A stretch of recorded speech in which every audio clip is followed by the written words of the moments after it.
cranker at all. That's something that I've been practicing on every time I come to the lake. Just learning where to throw the crankbait, try to figure out how to get bit on it. Man, it's just so, it seems like it's just something important that looks like a shad or whatever they're feeding on down there. You know what I mean? A brim, whatever it is that they're feeding on, it really looks good to them. And now I understand why a lot of guys crank and then you get beat by guys that know how to crank well.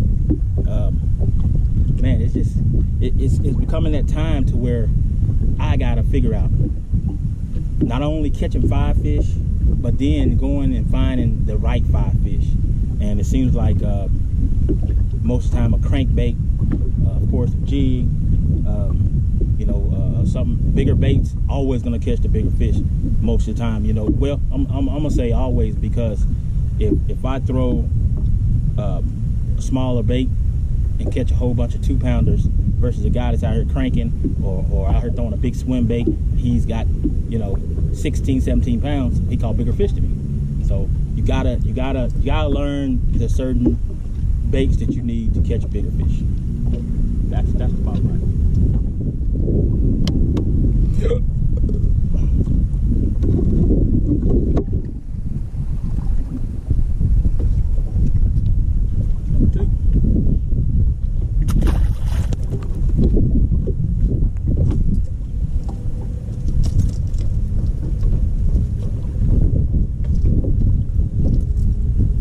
Man, it is so awesome to see them on the live scope, figure out what they want, throw to them and catch them.